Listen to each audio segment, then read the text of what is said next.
And now, The Money Show with Stephen Grootes on 702. Let's walk the talk. The Money Show with Stephen Grootes, brought to you by Absa CIB, proud sponsor of the Bonds, Loans and ESG Africa 2025 conference from the 25th to the 26th of March at the Cape Town International Convention Centre. Good evening, welcome to the programme. I'm Stephen Grootes. As we go to air tonight, we have another record high for gold. The previous record high set a week ago for the gold price was $3,057.21 an ounce, now at $3,058.02 an ounce. The reason for that is pretty simple, and it's pretty obvious as to what happened and how it happened. This is all about the tariffs imposed that were announced last night by the Trump administration, due to come in next week on car imports. We'll talk more about that in a moment. I do expect that it will have some impact on our car industry, a greater impact perhaps on the price of cars, the price that you will pay for cars, no matter where you get them from. But then also, of course, the slightly strange, dare I use the phrase, silver lining when it comes to gold, is that the gold price is so high, it is having an impact on our shares and on the JSE, and perhaps on the money that is coming into South Africa. It's the one kind of stabilizer. More on that in just a moment. The World Bank, this is a Bloomberg story, Bloomberg reporting the World Bank is going to give government money to invest in 8 cities, so I presume the metros and 2 others. 55 billion rand would be the total. So it would be $1 billion, call that 20 billion rand, and then the rest would come from government. What I don't quite understand at this stage, we'll get more from Miyelani Holeni in a few moments, is that the budget for Joburg, for example, is 83 billion rand a year. That's the current budget for this financial year. I could not tell you where the money goes. I don't see where it goes. I'll tell you where it doesn't go. It doesn't go into roads. Doesn't seem to go into maintenance of electricity. There's some good people working on all of this. I actually saw a Joburg Roads Agency van fixing potholes today. But there are robots, traffic lights that I've been through for the last 4 years that have not been working. You ask the Joburg Roads Agency and they'll say, no, it's the province. You ask the province and you know what they're going to say. They're going to say it's the Joburg Roads Agency. The point I'm getting to is I don't know if just pouring more money into it fixes the mess.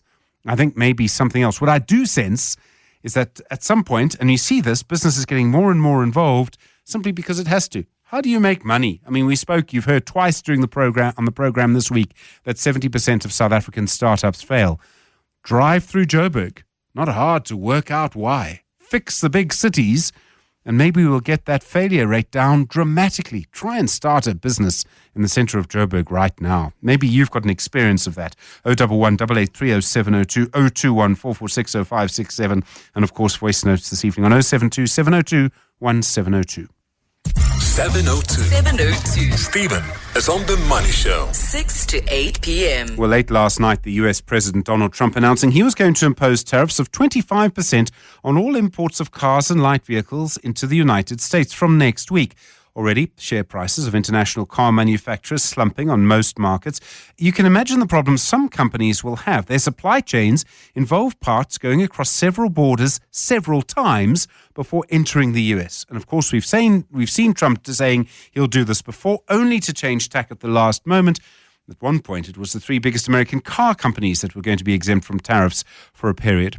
Well, let's find out how this is going to affect us. The CEO of the National Association of Automobile Manufacturers of South Africa is Mikel Mabasa, on the line now from Tshwane. Mikel, good evening. I appreciate the time.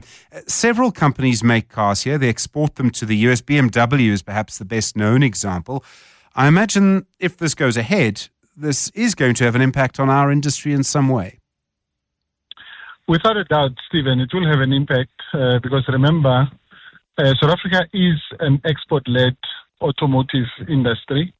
66% of the vehicles that we produce in the country are currently exported into 148 different markets around the world, including the United States. And with the president of that country announcing the tariffs as he has done last night, obviously is going to make vehicles that are destined for that particular market more expensive.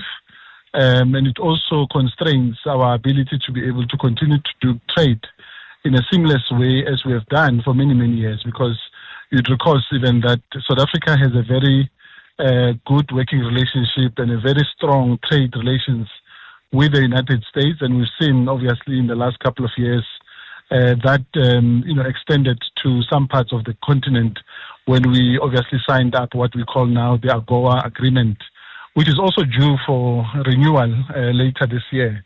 And we are concerned that with this now changes that we are beginning to see from this administration, that will also have an impact, without doubt, on the AGOA agreement as well.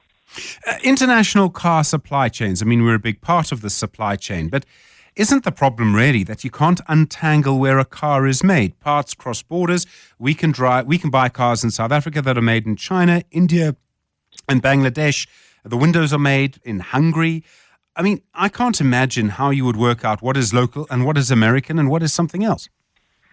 Absolutely. And I think also the manner in which our OEMs are currently structuring their business cases, we're beginning to see that they're now deploying the production of these vehicles specifically to specific plants. And I'll give you an example. And if we stayed with the BMW example, BMW in South Africa in Roslyn, the only three in height in the world. No other market in the world that produces that vehicle. It's only produced in South Africa.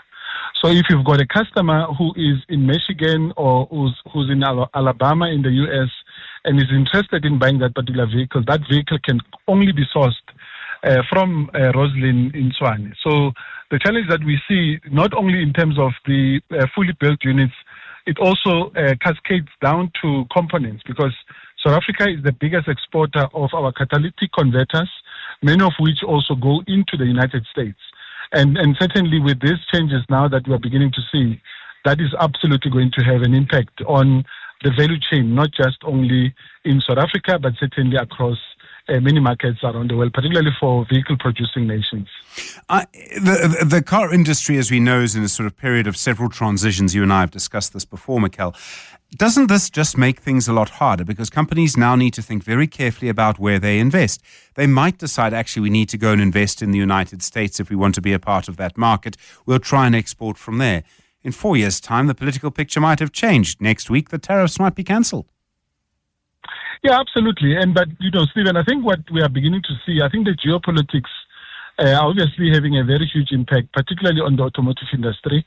We've seen, particularly in the last 7 to 8 years, China beginning to take a very, very big lion's share, particularly from the production of vehicles, not only the new energy vehicles. Obviously, they are leading in the new energy vehicle space, but certainly also in the internal combustion engine. So China continues to be the biggest market, globally, and India is also emerging quite very firmly. If you look at India, for an example, Stephen, in 2024, last year, 53% of the vehicles that we imported into South Africa last year alone came from India. So which tells you that people are buying more vehicles that are actually produced in the East as compared to anywhere else in the world. So what we are beginning to see also, I think the United States is watching specifically that particular space, and that's why the president there indicated that he's now trying to stimulate the manufacturing base, and he's trying to encourage vehicle producers to actually come back into Detroit and other vehicle producing states in order for them to be able to continue to strengthen the United States manufacturing base. Mikel, globalization has generally led to cheaper prices for everything everywhere. Cars are a big part of that. If globalization, if this move shakes up the supply chains of cars, I presume that is going to make cars that we buy, no matter where we buy them from, more expensive. Even though we aren't America, even though, we may not be buying cars that are made there, the whole process gets disrupted. Yeah, absolutely. And that's why it's important for governments to also get involved in these particular conversations. You'll recall, Stephen, that in South Africa we've got a very attractive incentive program that cushions many of our customers, because government is obviously subsidizing the industry quite significantly, not just only in South Africa, but across the world. So that is a very, very important point. And we need to obviously begin to look at what is in the best interest of South Africa. The nice thing, particularly if you look at the African continent, we're endowed with a number of mineral resources, that the United States and many other markets depend on. And I think the conversations now, we need to be able to be having with our government is to say, to what extent do we also begin to tighten the lead so that those PGMs that are going into the United States, we can also be able to respond and impose some very stringent tariffs in order for the United States to find it difficult for them to source those minerals directly from Africa. So I think we need to be able to think tactically, and we need to be able to respond, pound for pound, so that we are not taken for granted. And we've got something to offer, and I think we need to be able to leverage on what the United States needs in order for us to be able to make sure that we're able to secure our capacity to be able to still be able to trade, not just only with that country, but also across many other nations that we are currently trading with. Mikel Mabasa, thank you very much indeed. CEO of the National Association of Automobile Manufacturers of South Africa. A strong call from him tonight on The Money Show. Government should seriously consider imposing some kind of tariff on PGM exports to the US in retaliation. We'll follow that story. I wonder if anyone's going to be listening. We do still, as you can see, our government is still, I think, battling, as are so many around the world, to deal with the situation created by the Trump administration. The Money Show on 702. Monday to Friday, 6 to 8 p.m. Well, Bloomberg reporting today, government is going to borrow money from the World Bank. In the end, it'll create a fund of 55 billion rand to help fix the problems in our major cities. The World Bank would lend government $1 billion. The rest would come from government. There'll be finance grants from cities. If you spend any time in Joburg, there are plenty of others, Mangaung as well. You'll notice how bad the situation is. Miyelani Holeni is a revenue, governance and local government expert. Miyelani, good evening. Good to have you with us. I mean, 55 billion rand sounds like a lot. It would be distributed and shared among several cities. Is it enough to really make much of a difference? Well, it's a great start, and good evening, Stephen, and good evening to the listeners. It's a great start, in terms of, getting a fund, of that nature. If you consider that, the capex of some of the larger cities, such as Cape Town, as well as city of Joburg, range, between 5 and 8 billion. And you can take the same figure of 55 billion and you spread it across, the 8 cities. It's on average about 6.8 billion across, the city. So you can just see that, it's literally capex for one financial year and would need more sustained funding to create momentum as well as scale with regards to improving the lot of the city. So definitely it's a good start, but it will require a follow-on funding which may come from different places, but we definitely need to look at about minimum of 5 years to renew the cities to about 10 years.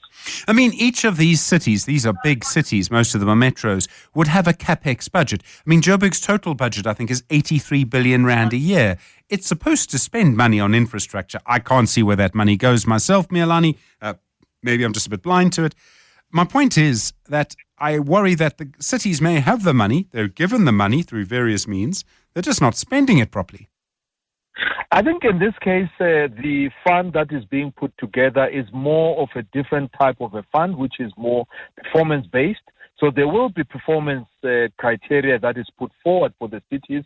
And of course, if added with their own capex that they promulgate annually, it would make at least a significant dent with regards to improving the property, the various, the state of the city, the inner city, the water, electricity, and basically to improve those trading services that are going to return money into the kitty, such that the residents, the business are able to receive a reliable service and they can pay for it, once, they receive it. So the issue here is that, of course, these are large budgets, but we must also understand the construct of the budget of government. A large proportion of that goes into wages, into the wage bill. It goes into the maintenance. It goes into a lot of different, areas, such that, capex has had to be curtailed over the past 3 years, especially after the COVID years, so that, there is not a lot of activity. So this is to boost the capital projects that the cities must be able to undertake and be able to accelerate in some cases, as well as refurbish the areas that have suffered due to lack of maintenance or simply old age of those equipment.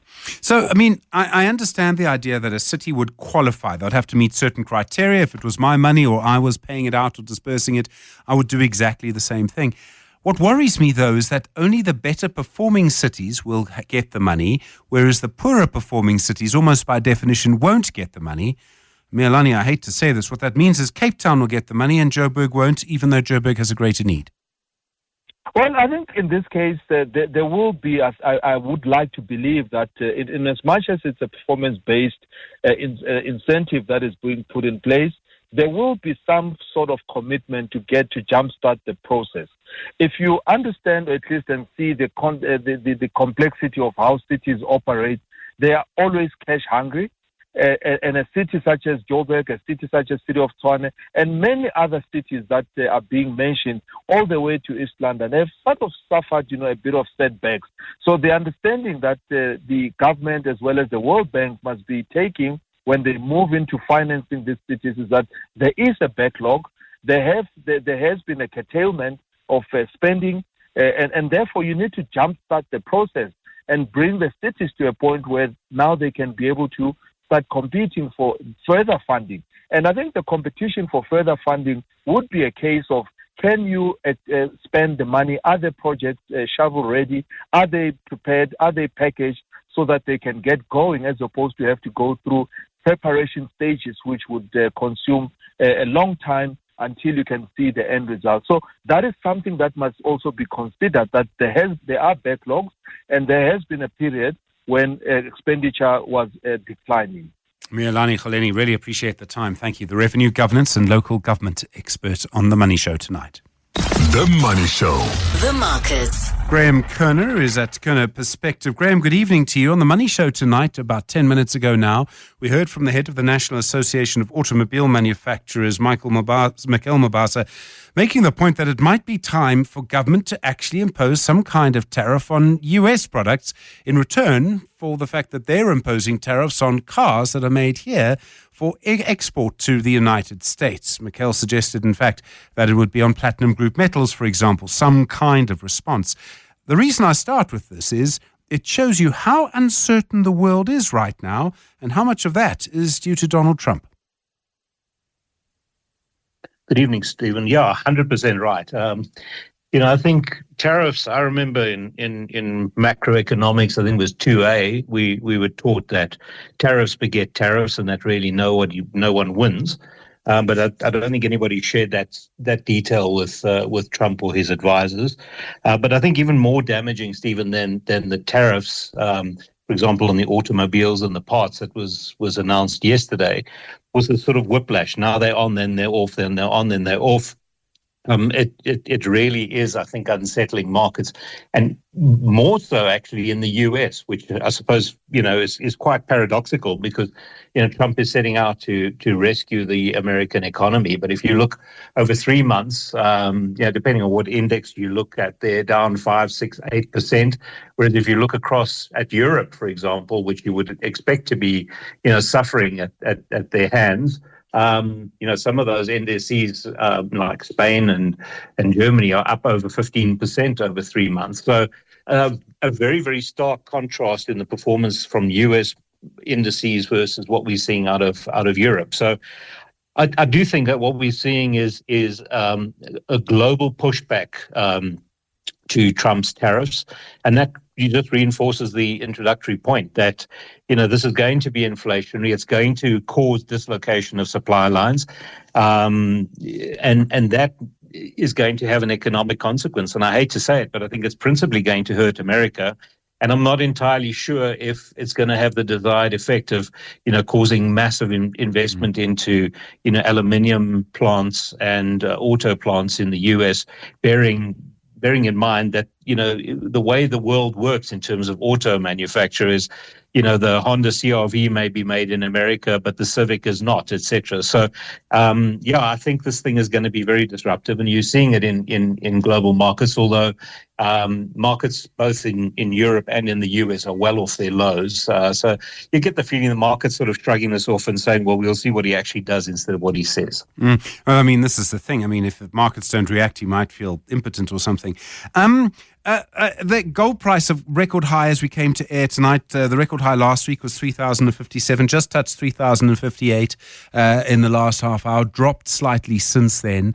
But, I mean, I've seen analysis suggesting, in fact, that the gold price will hit $3,100 by the end of the year. If Trump keeps going like this, I suppose that's a distinct possibility. Yeah, Stephen, I think that's the reality that, the adage was always when there's uncertainty and inflation, people flock to gold. I think there's some supply-demand dynamics that might be supportive of gold as well. But, whether we're at 3,050, 60 or 3,100, the reality is the metal is benefiting from all this uncertainty.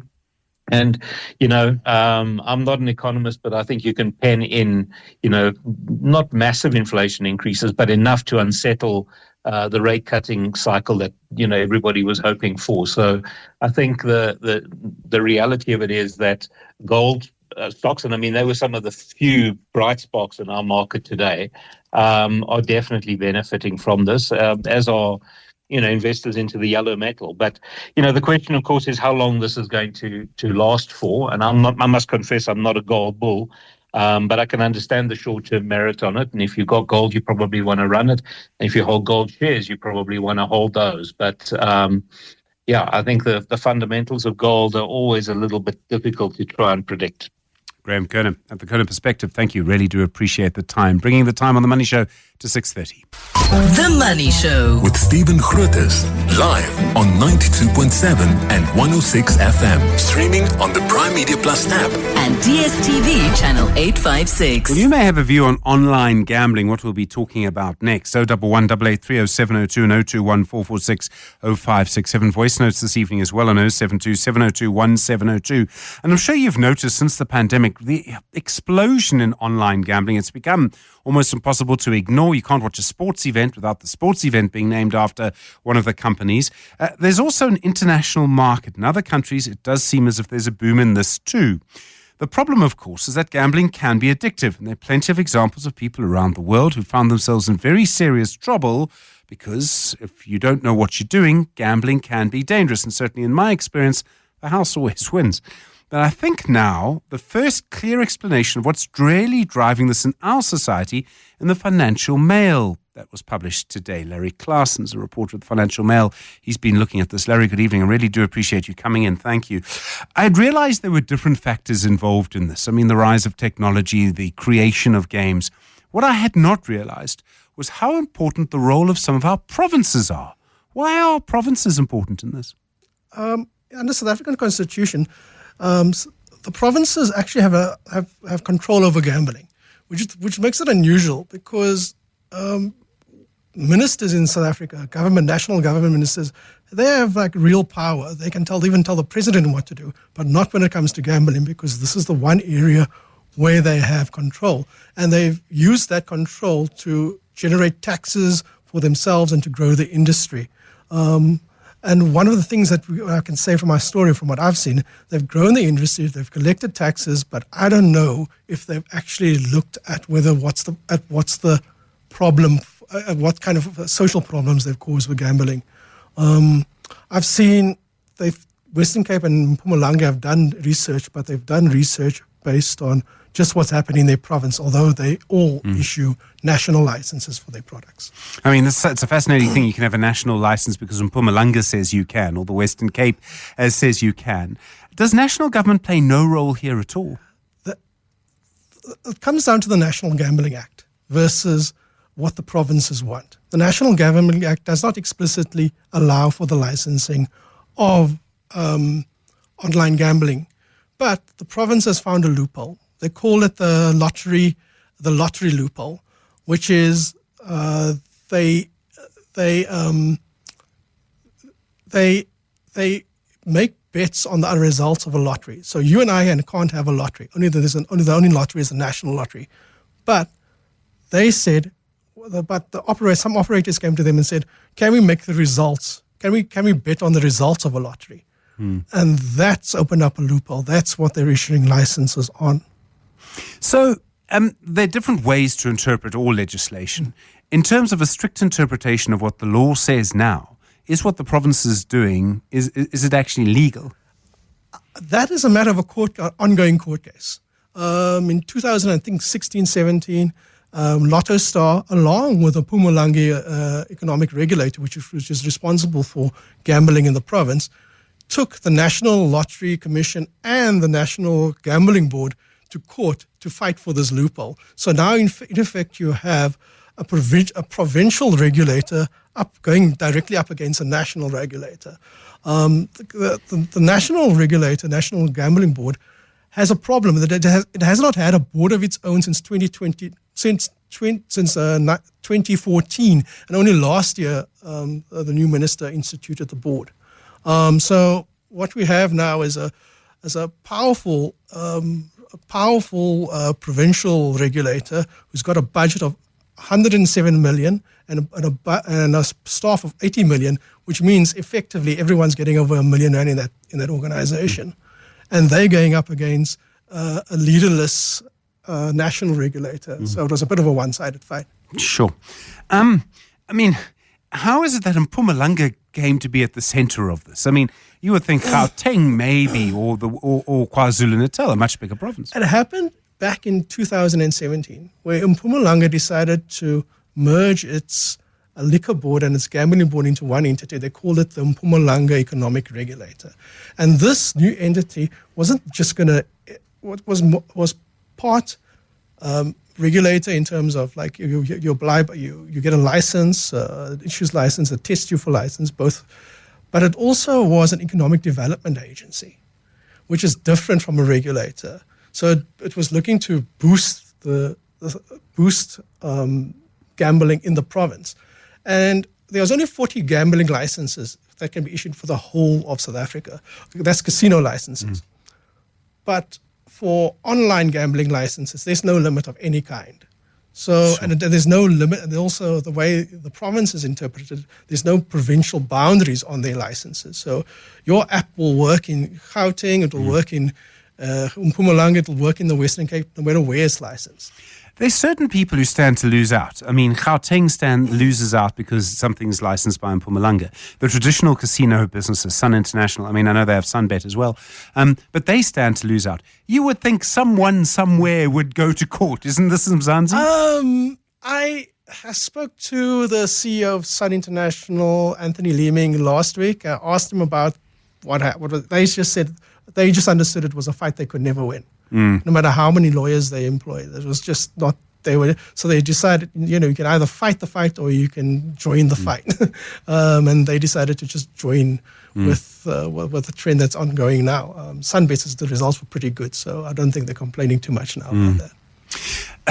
At some point, it seems to me, there'll be a case in which someone who lost all their money, did not have enough money to begin with, was attracted, maybe quite a young person, say someone who's legally of gambling age, say 21 or someone, take some kind of extreme action, and this will become a big social issue. Yes. And you made the point that no one's really done proper research. Yes. But we live in the most unequal country in the world. The information inequality between the people who are offering the service and the people who are paying the money to the service is massive. I mean, people are very vulnerable here, in my view at least. That's what the National Gambling Board has said in its latest annual report. They said there's been a shift in what people are gambling about. Before, gambling used to be just a handful of people betting on a few horses and a few rand or on a couple of heavy rollers. But it's gone from mere entertainment to a way to make men's meet. People are gambling to win, and if you look at that in combination with other kind of economic factors, the high employment rate, the sluggish economy, that's actually quite scary. That's what former Trade and Industry Minister Rob Davies was really scared about. There was about 15 years ago, there was an actual fight between DTI, as it was known then, and the people that wanted to legalize online gambling. And Rob Davis was adamant. He proposed a gambling amendment act that still made no way for the legal licensing of online gambling, and he lost that fight because the provinces found a way around it. And we still have no kind of overall legalized approach for gambling in South Africa. Larry Claassen, reporter at Financial Mail. Thank you very much indeed. Really do appreciate that story. The Money Show with Stephen Grootes is in conversation with the Ombud Council. We're in conversation with the Ombud Council, unpacking your rights as a financial consumer? Ever felt unfairly treated by your bank, insurer or financial advisor? Who do you turn to when things go wrong? We're speaking tonight to Rihanna Steyn, the head ombud and CEO of the National Financial Ombud, to unpack how you can access free, fair and effective financial redress. Rihanna, good evening. I really appreciate the time tonight. Thank you. Your organization now just over a year old. It's a culmination of a combination of previous ombuds who existed previously. The National Financial Ombud, what kind of complaints would you handle? I mean, obviously, almost anything financial, right? That's correct, Stephen. So, just to give you, sort of the short version, we take all the complaints that the four schemes that, we are the amalgamated scheme of used to handle. So, all banking, short-term insurance, and now we refer to as non-life insurance, and life insurance, and then also credit complaints. So, in that mix, you have your motor vehicle claims, the homeowners, a lot of current account issues, people claim due to fraudulent activities, funeral policies, savings accounts, personal loans, the whole mix. So, the picture, if somebody can picture it, literally anything financial services related that you can imagine. Can I presume that all the precedents from previous rulings from those bodies would still be applied by you? Yes. So we retained the staff and the knowledge in this new amalgamated scheme. So, if we had a certain sort of a way we viewed a matter, set a precedent, although our decisions do not set precedent as such. I mean, we're not a court of law. But if we over years know that we will handle a certain matter in a certain way, just because we now the NFO, that doesn't mean that that's all down the drain. Okay. What are the most common complaints that you receive? And I can imagine people didn't get paid out by their short-term insurer. And Rihanna, I know a lot of people who don't like their banks terribly much. Yes, unfortunately. I see that, especially on social media, if something goes wrong. So, if as I mentioned earlier, I just before the interview had a look at our latest top 10 categories, and the top of the list is motor, claims relating to motor claims. So insurance claims against the insurer for something about your motor vehicle, accident, damage, and then obviously the claim is rejected because if it was paid, it wouldn't be sitting with the ombud scheme. Homeowners, this is the second highest. Again, all these natural disasters, that you can imagine, especially that we've had, from water and fire and anything in between. And then the third one is mostly related to fraud on bank accounts. People losing money. I'm sure you've also done the stories on all of those fraudulent activities, whether it's phishing or vishing. And then you have your the next two are both in the life office, funeral policies and life policies. So those are just the top 5 of the top number of complaints that we deal with in the office. When you have a problem, right, you kind of are an expert on your problem, but when you lodge a complaint against a bank or an insurer, they're the expert on everything. How do you ensure there's sort of fairness in resolving those disputes? Well, I think that is where our expertise come in. We do employ a large number of lawyers, and it is our task to try and see the wood from the trees. So first of all, the complaint starts with what the consumer tells us, what they think the problem is, and what they think has gone wrong, and what the financial institution is doing wrong. And then secondly, we ask the financial institution to answer that. And then it is up to us to then either ask for more information plus the documents to back it up, and then to apply the law, or to keep on asking questions until we are satisfied that we've got all the facts on the table. And we can, of course, get facts in some instances that the consumer can't. In an insurance matter, it's maybe straightforward. Both parties know everything. But in some of the banking fraud matters, that's not the case because bank systems, they're not going to give the system information to a consumer, but they will give it to our office.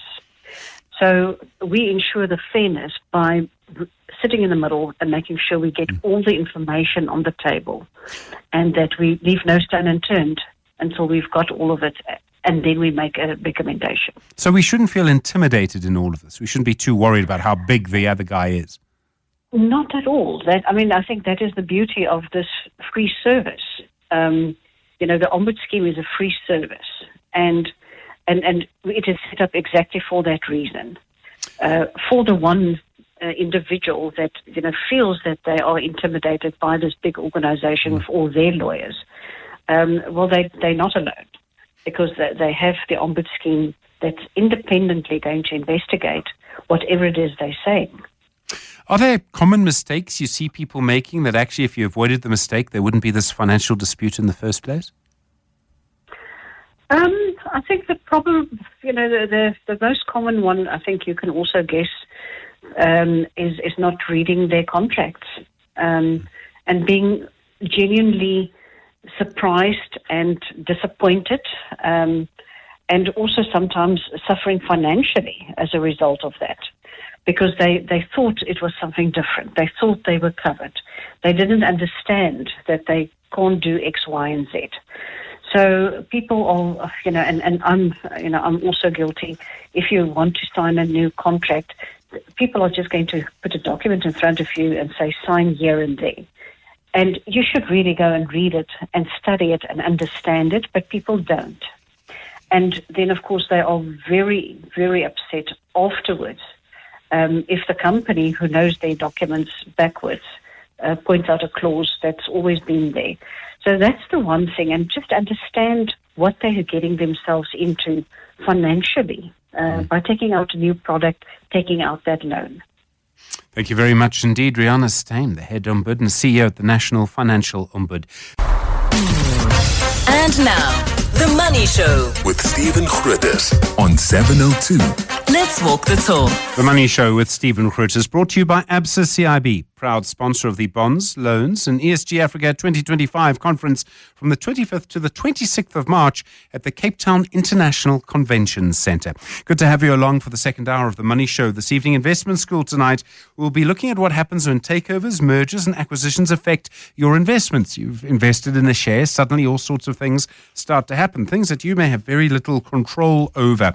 We'll also, in Small Business Focus, talk to a company that seems to be thriving while 70% of the startups in South Africa are unfortunately failing. It's called MoCrib, and they make a particular type of homeware, but they actually make it from recycled PVC piping. So, while most of us will try and get some of this sort of stuff out of our house, they're bringing it in and doing something very clever with it. We'll talk self-driving cars in just a moment with Siphumelele Zondi as well, our tech expert. I did wonder if you had a view on online gambling. And you heard from Larry Claassen there about how this has sort of exploded, this industry. And I realize people must be allowed to do what they want to do. And I go down quite a long way down that road. I do think, though, that government does have a duty to protect people from abuse. And I just worry. I just am concerned that at some point online gambling is going to be accused of abusing people. And when that happens, there could be all sorts of consequences for the people who actually run these companies. We may not think that it can happen, but things happen in our society. People sometimes, when they suffer greatly, react in an extreme way. And I do worry that we might start to see something like that. And I do worry that people are actually losing money somewhere when they do gamble in this way. And I realize all the adverts won't show it like that, but that concerns me. Maybe you have a story about that. On 011 883 0702 and 021 446 0567. The other story we're watching tonight, the price of gold, dropped down quite substantially, but did earlier set a new record at $3,058 an ounce. The Money Show on 702. Monday to Friday, 6 to 8 p.m. Well, there's been a lot of hype for a long, long time about self-driving cars. And if you are of my generation, if you see a self-driving car, you're just going to call it KIT. Why? Because, Knight Rider was a thing, and David Hasselhoff and all the rest when he was still wearing clothes. Now, it seems that automakers are getting quite confident they'll be able to do this quite soon. Waymo says they're hoping their cars will be driving in the state of Washington just next year. The Alliance for Automotive Innovation says the government there needs to actually speed up a national performance-based framework.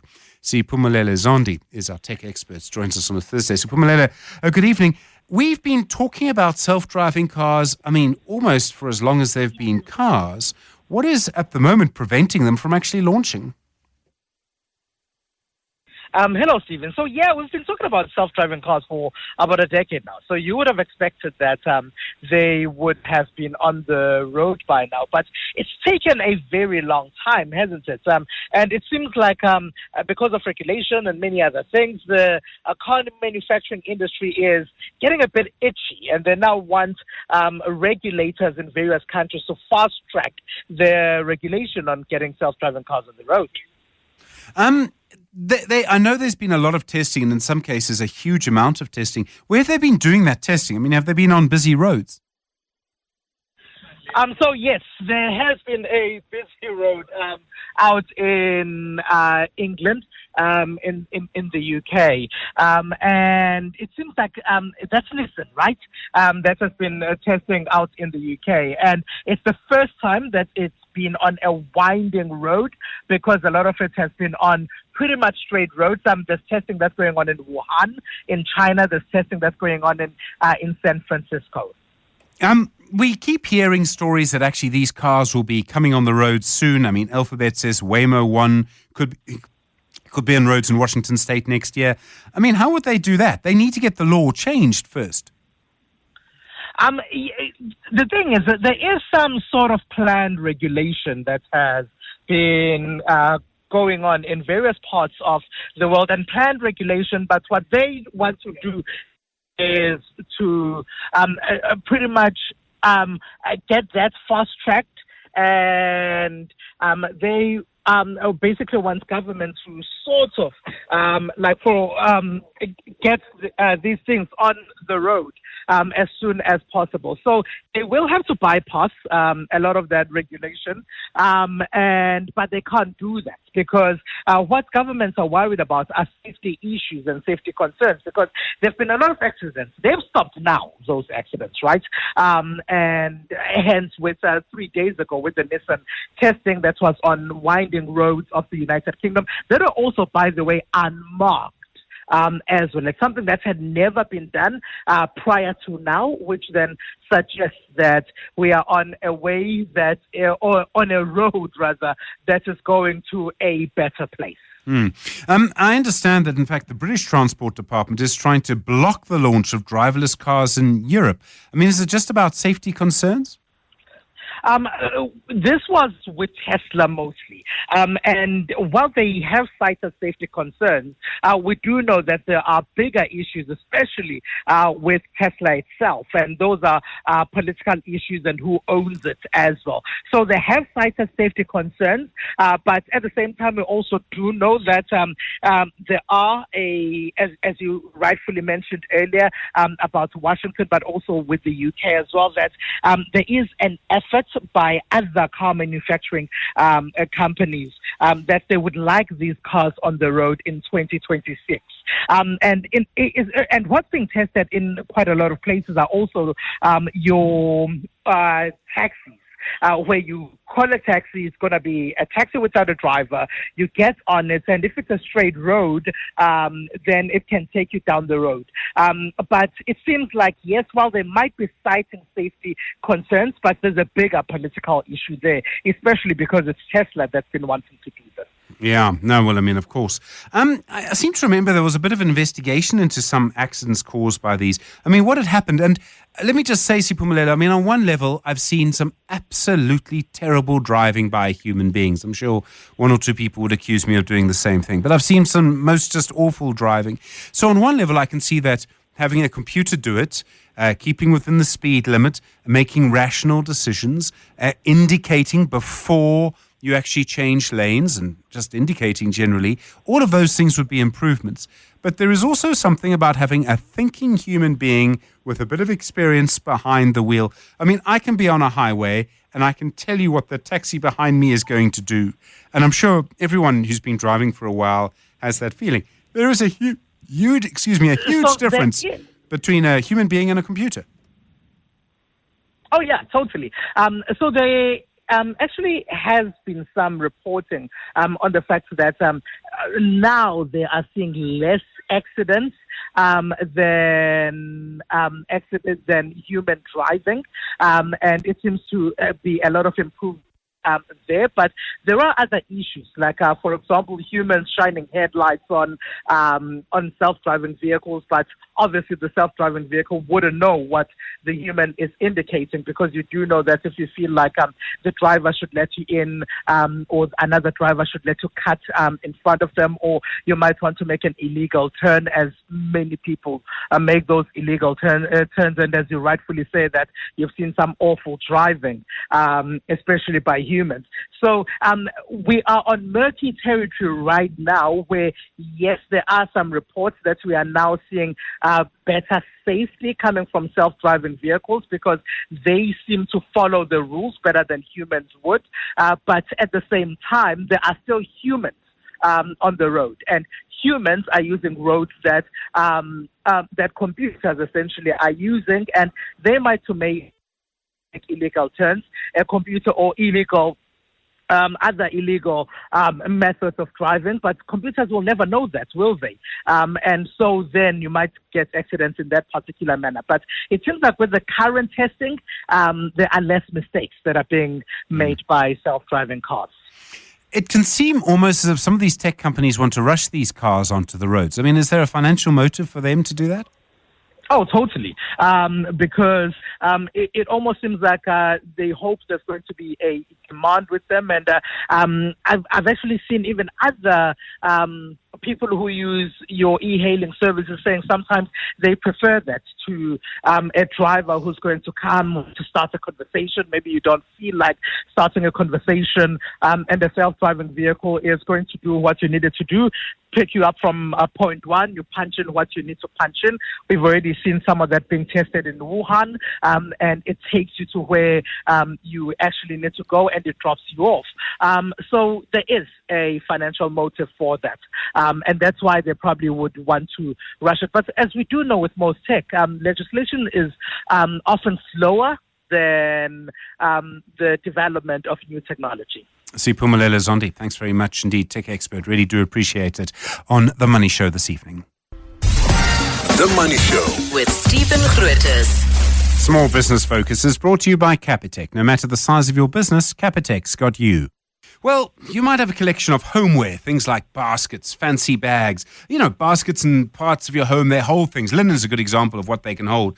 And it's a really intensely competitive market. There's so many different products. But creating products like this that stand out and that are memorable can actually be quite difficult to do just because the competition is just so intense. One company has now started to do this quite successfully. They've been growing over the last few years, and their products are made from recycled PVC. So most people try to sort of hoy that stuff out. If you go to a construction site, you'll see it lying around, or a landfill. They're going to go and fetch the stuff and make something out of it. The company is called Mo's Crib. Its co-founder is Mikel Mabasa. Michelle, good evening. I realize there's a lot of competition in this market. The idea to use recycled PVC, a lot of people try and get rid of bits of plastic that are lying around. The idea to actually turn it into something beautiful, turn it into something you want in your home, where did that come from? Thank you so much, Stephen. You know what? Mo's Crib is basically a company that started as a side hustle. My sister and I were working full-time. I was an agricultural economist, and she was working as an executive in HR. And we were just doing markets, but the focus here with these markets that we were actually selling her origami swans, which she learned how to make.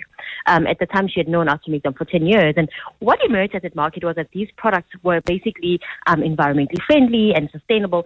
And we realized that that's where the market is moving towards. And so at the time, we had already come in contact with the recycled PVC basket of someone that was actually, making PVC products, and we decided to actually turn that into a basket.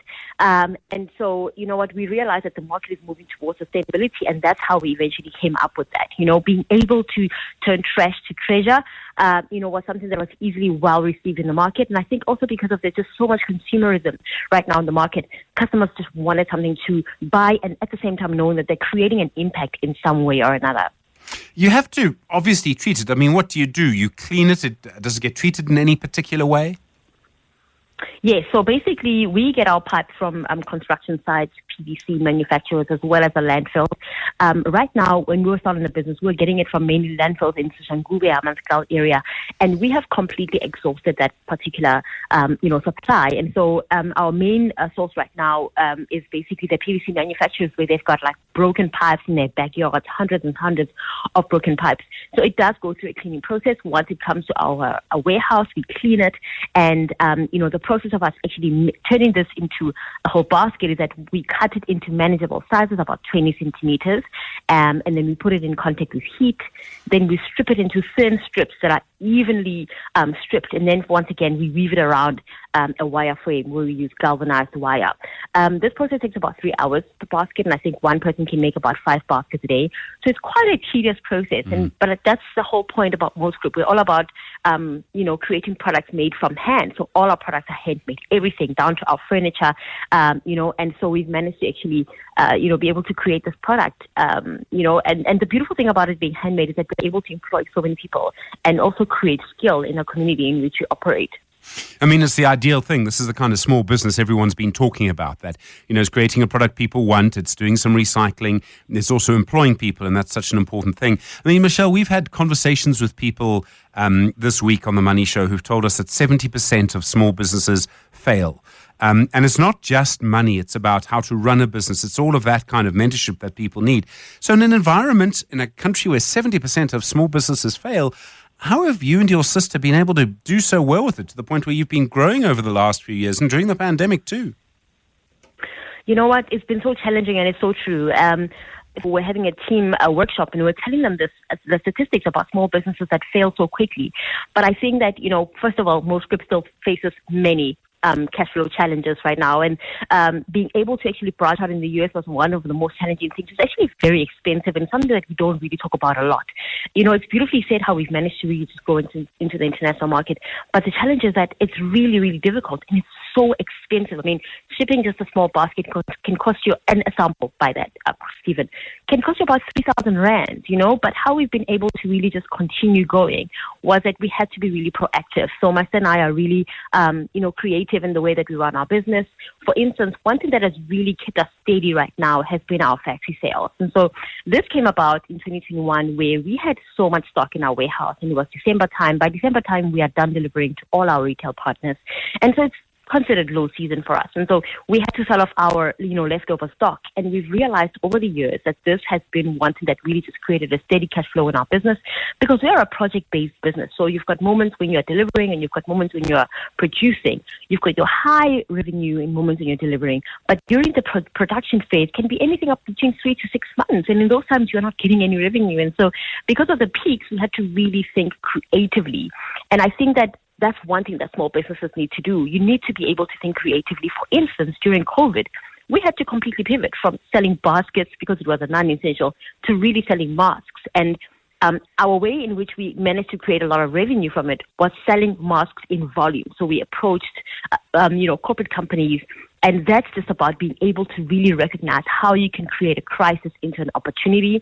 And I think that in this very tough entrepreneurial, industry, entrepreneurs need to really be creative and not just stick to one thing. We came into the market as just being wholesalers, but recently we've been seeing ourselves really branch out as well into being, direct to consumer model, which has really worked phenomenally for our business. And it really just shown us a side that we never knew really existed, that direct to consumer holds very, very high margin, which really just can't compete at all or compare with the wholesale distribution channel. I mean, Excuse me, Michelle, your background as an agricultural economist, you say your sister clearly had a background in some of this as well. I mean, so many people look to government or other bodies for support when they're starting their small business, and I understand that. I mean, I've never run a small business. If I did, I would need all the help in the world. Are there people who supported you in this along the way? I mean, clearly you had a background that maybe helped you, but I mean, did you sort of find that you needed other help? And I mean, some of it might have been financial, but some of it might have been about other things about running a business. I mean, I wouldn't know where to start. You know what? My background didn't really help much. You know, I did not know anything. I did not even know, when we started the business, we did not even know anything about equity investment. So we had no clue. We thought that the money savings that we had was enough to help us run and grow the business. But what we realized, once again, I'll say about being creative. So we had to enter a lot of competitions, one of them being the Nedbank Business Ignite, which helped us at some point during the COVID season. And so I think that entrepreneurs need to really just find creative ways. Government has not really been much help for the business. And I'm talking about this because when you're a business and trying to grow like a Mo's Group, we're really trying to create it into an international business, you really need lucrative investment. And I think that one of the toughest challenges we have here in South Africa is that, the venture capital space is not the same, and we cannot compare it to the international, venture space. And so it's very difficult for businesses to really thrive. The assistance that's really given to small businesses, I always have a terminology for it, and I call it tuck shop mentality, where you really just have to remain small, and the support is not that great. And so really being resourceful, being creative is so important. Enter competitions, finding about ESG programs helped us a lot, Stephen, and that's where you get some funding from very large corporate companies where they've got enterprise supply development programs that has really helped us a lot. And once again, not just sticking to one thing that your business can do, but having to think about creative ways in which you can actually, grow your business or, have a steady revenue. And so we've managed to really have just some creative ways. That does not eliminate the cash flow challenges that we have. They are still there, they still exist. But it's all about finding a way to really maneuver around it. And in the same time, making sure that you're able to prove that your business is sustainable, it's scalable, because of that is what can actually really just get you into getting that, proper investment that you need in order for you to really branch out. But I think that businesses in South Africa in general do face a lot of challenges. And entrepreneurship is glamorized, but I think that we really need to tell the truth about the fact that it's really challenging. It can even affect you personally. And so, being able to really just persevere, but most importantly, constantly finding creative ways to create revenue, speaking to different people.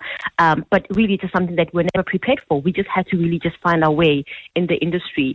But early on, I would say that competitions, ESG programs really helped us a lot to be able to really just, get to the next level. I like the point you make. Entrepreneurship has been glamorized. I think you're right. I think there's a sense that, it's fun, it's easy. It's really not. I think it is incredibly hard work. Michelle Makone, thank you. I really appreciate the time. The co-founder of Mo's Group. The Money Show. Investment School. The Investment School is brought to you by CFI, a leading global trading platform now available in South Africa. CFI Financial is an authorized financial services provider. Well, you may have noticed over the last couple of weeks there's been a series of deals involving companies that are currently listed. So, just this week, Metrofile, for example, issued a statement on the Stock Exchange News Service saying it had been approached by a potential buyer. They're now assessing that offer. More famously, of course, is the situation at Barlow World, where a consortium, including the current CEO, Dominic Sewela, approached the board and said, we would like to buy the company. The consortium does appear to be led by Zahid, which is a Saudi Arabian construction firm. In the end, shareholders did not vote in favor of that, but you can imagine being a smaller shareholder, maybe owning shares through another vehicle, and seeing your company in the middle of this kind of deal. And of course, even while it seems the Trump administration in the US may have prevented some merger and acquisition activity, it doesn't mean that it stops entirely. What happens when your prized investment merges with someone else? This is the conversation you'll hear on Investment School tonight. Patrick Matidi is head of multi-asset strategies at Alawani Capital Partners, and Viv Govender is portfolio manager at Rand Swiss. Gentlemen, thank you for joining us. I really do appreciate it. Patrick, I think for most of us, if you're a relatively small shareholder and you watch something like this happen, there's not a huge amount you can do. You kind of just have to watch it for a while. Yeah, good evening, Stephen, and thanks for having me. Absolutely. So you have to wait and see which way the wind is blowing. as in where the majority shareholders are likely to go. And if the deal goes through at the right price, you follow. Unfortunately, if you don't like it and there is an option of holding unlisted shares, you may need to end up holding unlisted shares, which obviously come with their own challenges, most notably that being lack of liquidity. But most often, when you are not, you just have to follow and surrender your shares, and especially if the deal does go through. Viv, I would imagine for a lot of people that could actually be quite frustrating. I mean, the only thing you can do is if it goes to a vote at a special general meeting, you can vote, and that's it. Yes, basically. And look, I mean, also as retail investors, generally the illiquidity that comes along, with unlisted, assets is not worth the effort involved. You generally don't want to basically be involved in one of these things if you don't want to take part in them, you know what I mean? Or one of these shares if you don't want to take part in them.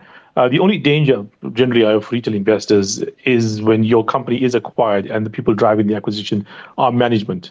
And then you might be dealing with a situation in which your agent effectively, which is the management, might not be working in your favor. And that is the one danger. But generally, if you are going to have a share that's going to be acquired, you've generally kind of won a prize effectively, because there'll be a premium for control. There'll be, a general jump up in the share price, as you saw with these companies when they were announced. And so as a retail investor, generally, you are quite happy when an offer is made to buy a share that you're holding. I suppose the next question is why does this kind of event, why does it happen? And Patrick, I mean, there are quite a lot of potential things that can happen during a merger, and often it can lead to a lot more value for shares. Share prices can go up. You can end up with a much better company through a merger. Well, that tends to be the theory, right? So the justification that gets put forward, to shareholders, to typically from management or from the board, wanting to do the merger, is that to just use very simple language, is that 1 + 1 = 3, right? Meaning that if we take our company and we merge it with yours, we are likely to then create more value, for the combined shareholders, as opposed to if we're all just to continue to paddle our own canoes. So that tends to be the theory. In reality, though, that's a bit harder to evidence, right? Because there tend to be other challenges that come through, especially with mergers. Mergers are very, very notorious for getting them right. Upfront, the theory is fine, it's fantastic, spreadsheets and PowerPoints. You can pull it all out there and get people to support you. But execution and actually delivering on those merger promises, we've seen a lot of companies actually falter, especially after going through mergers. Acquisitions, though, those are different, and we can talk about that a little bit later. Viv, it's quite exciting, right? Say you had shares in Barlow World and they were trading, I think, at around 60, 70 Rand. I think it was about 70 Rand a share. And someone comes along and says, we'll offer you 120 Rand a share. In the end, they didn't get it, and one of the big shareholders wanted 130 Rand a share. But the share price starts to move, and that suddenly can make a share quite exciting because it's going to move, and it's usually going to move up. Oh, yeah, certainly. I mean, you definitely want to be the acquired rather than the acquiree. Generally, the acquiree does go down in price. And, as was mentioned, there's a bit of a difference between acquisitions and mergers here. But, generally, historically, you've found that, most of the situations where companies do acquire a company of a similar or larger size than themselves, it doesn't really work out well for them. Often, I think these kind of deals are driven by kind of, executive ego. You run a larger company, you have these plans to maybe to just, increase the size of your fiefdom, let me say. And when you have that kind of situation, you generally don't find these things working out. The deals that do tend to work out are things like, for instance, Google with YouTube, or, which calls Meta with, Instagram, where you do have, companies that are significantly smaller being acquired, even though they are often for quite large amounts of money. And that kind of adds onto your current business and basically, supplements it, as opposed to basically trying to merge, similar size companies. Viv, why does so I can understand why the target goes up in price. There's going to be more demand for the shares. Why does the share price of the potential acquirer, the company that's making the bid, often go down? And I have seen it happen several times.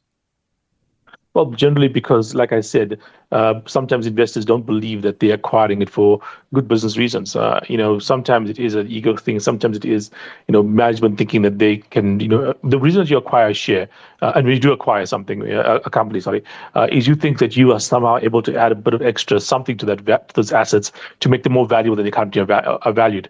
So if you buy something that's basically 60 for 120, you thinking that something about what you do is going to make that thing worth 120. Sometimes and often investors don't trust that that logic, to be blunt about it. And I think that is the reason behind it. Obviously, Patrick, a lot of this is around efficiency gains and synergies. And you see when there's a merger, and often, we'll see big American companies claiming all sorts of synergies will come. We've seen that happen here too. Does it always lead to that? Isn't a merger actually quite a difficult thing to do? You've got staff from different places. And I can think of a banking merger that sort of became a demerger in South Africa fairly in recent times where that happened, where it just kind of didn't work, even though everybody thought that it would. Yeah, I guess that's what I was trying to question earlier on, that mergers are notoriously difficult, to actually implement and realize, those synergy gains, that were first put forward, as justification for the merger. And the one thing that is ultra difficult over and above execution and implementation is this, this glue that is meant to put the whole thing together, and that glue being culture. Right, so trying to put two different cultures together, irrespective of what gets said beforehand, as the cultures are similar, or we'll get change management specialists to come in. When it comes down to it, personal interest and the self-preservation trumps. Simply put, when you have two, let's say executives, running similar entities or departments, and you're trying to put the two together, and there can only be one head. I can assure you it is a lot more difficult to get collaboration going, to get everyone to do what's best for the business, because we are humans, and self-preservation trumps, and you end up with a situation where people issues and all the softer issues that you should not be dealing with actually come to the fore over and above what you should be focusing on in terms of customers, in terms of the business.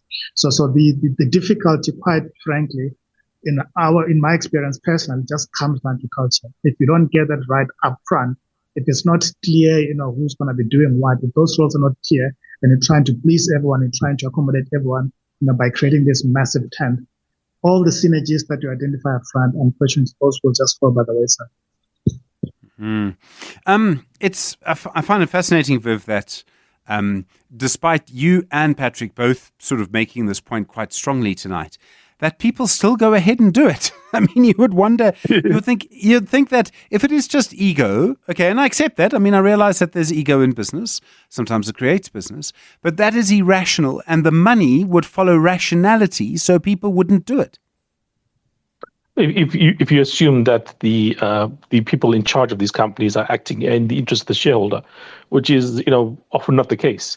If you are like the CEO of a large company and suddenly going to double your size, you can justify a higher, a high compensation scheme for yourself.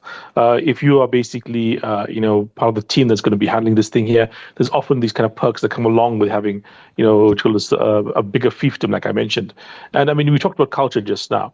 A famous example of culture destroying a company is like the McDonnell Douglas Boeing merger, where Boeing was a pretty well-run engineering company. McDonnell Douglas was a far more financially focused company. They merged, and the financial guys basically overwhelmed the engineering guys, and we know what's happened to Boeing ever since. They say basically it was Boeing basically paid for themselves to be taken over by the management of McDonnell Douglas, effectively. So it is a case where getting these things right is very difficult, and often, like I said, the ego involved, and it's not just the ego. Let's be frank about it. Often also the financial incentives for the management involved don't work in the same direction as the shareholders. There is an issue around diversification. You get mergers and mergers. So say, for example, you have a company in a particular industry with a strong operation in Gauteng, and it decides to merge with a similar company with a strong operation in the Western Cape. I'm talking about geographic diversity here. This probably happens more often with multinational companies. One may be very strong in Asia, one may be very strong in Europe or Africa, for example. Patrick, that kind of diversification would make sense, surely. Yeah, again, I think the operative word there is should. Right? it should make sense. It makes rational sense for that kind of measure to take place. But again, what you tend to find is there will be, two C-suites, so to speak, two head offices, right? And as part of the synergies that are pre-identified, you kind of need to take that, off in terms of rationalizing, because it doesn't make sense to merge with the geographic diversification as the rationale, but still keep two head offices, two HR departments, for example, and that kind of stuff. And that's where, again, you can trip up. So I think that the issue here is, especially from a culture point of view and from a soft issue point of view, you need to be very, very clear upfront as to who's going to do what, and quell away any uncertainty, because that tends to then fuel behavior, right? So especially when there's an element of self-preservation, because I'm not sure what's going to happen to my job, you'll do your utmost to hang on to it, and therefore even undermine what's good for the business. But if a lot of that gets threshed out upfront and people know that the roles are secure, they know which way they're going to run, for the next year, and the career outlooks is all there, then you've got a much, much better chance. But if you do these things, you merge, and day one, it's not clear who's going to do what, you just agree to the board and the board has signed off, then implementing, day to day with your foot soldiers, if there's a lot of uncertainty there and ambiguity, that's when you tend to destroy the value. I suppose the thing, Viv, is that what looks rational doesn't always happen, but we're always told in investing diversification is a good thing. It should reduce the overall risk if companies diversify, and one of the ways they can do that is through mergers and acquisitions. Yes, but very few people are able to handle a truly diversified operation. You've seen some, quite crazy companies created when you have companies that merge that don't have quite the same, underlying businesses, and that often does not work out.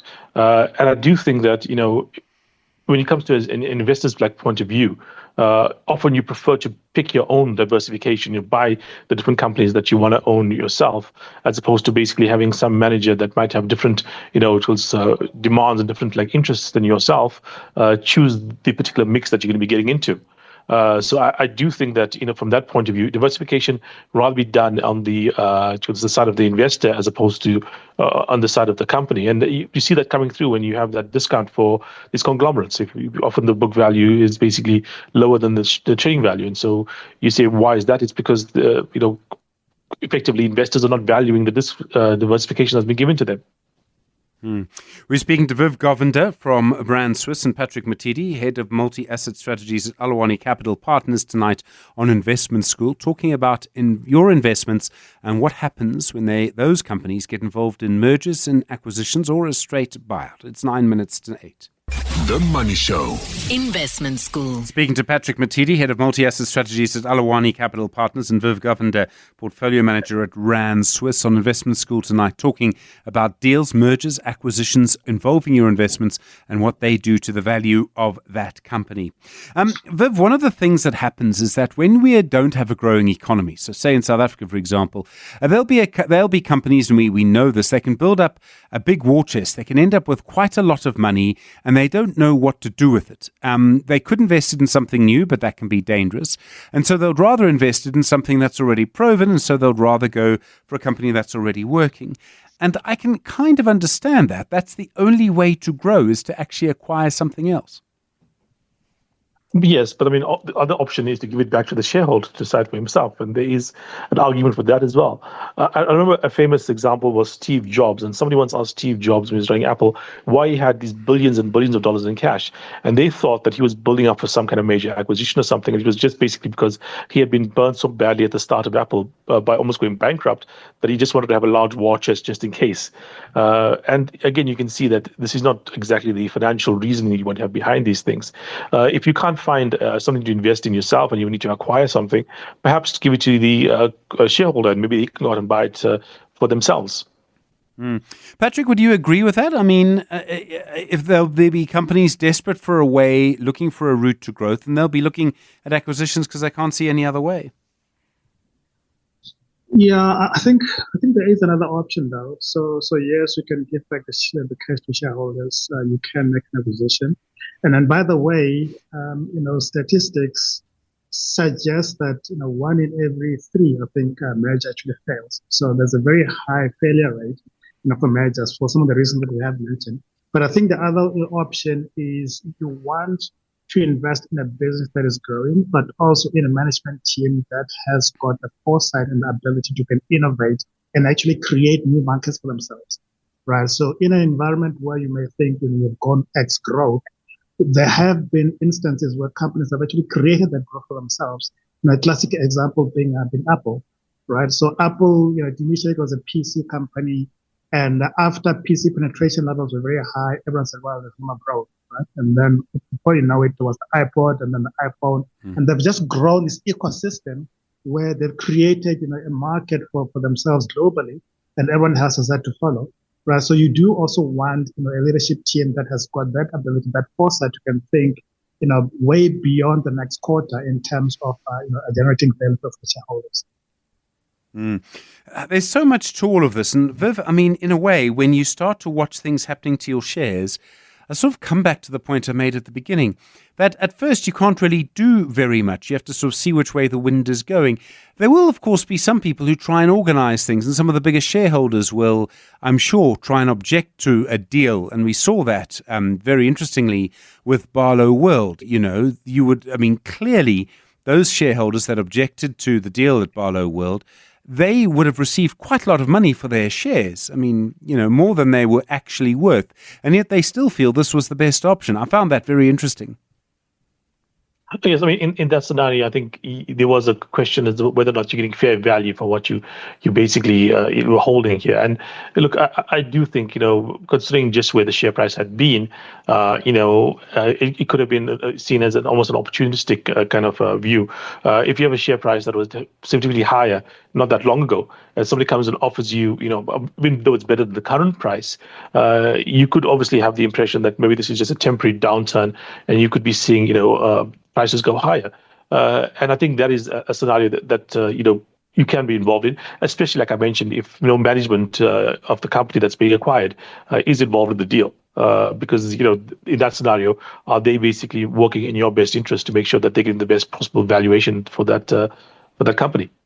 And I suppose, Patrick, it's very difficult to mobilize other shareholders if you don't like something. You kind of have to have quite careful conversations about to deal with this. And people can argue, very clever people can argue about what is fair value, and they can also disagree on what is the right way forward for a company. That's what makes all of this so difficult. Yeah, absolutely. But I think we all have an option as shareholders, right? So if you think that the offer price is a bit cheeky, compared to fair value. In other words, wherever the stock may be trading, you think, there's better valuation upside, then, literally just go and buy more, right? Because clearly there's value there, right? So what I've always find a bit, disheartening is when guys push back on an offer price, wanting more, but they're not actually following and buying more, right? So if you think there's value, then, do the right thing, put your money, the money where your mouth is and buy more. But I think that's just a lot easier said than done, especially for smaller retail clients.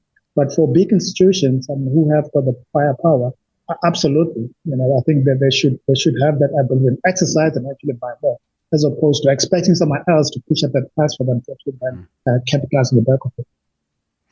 Patrick Matidi, Head of Multi-Asset Strategies at Alawani Capital Partners, Viv Govender, their Portfolio Manager at Rand Swiss. I really appreciate your time on Investment School tonight. Thank you very much indeed.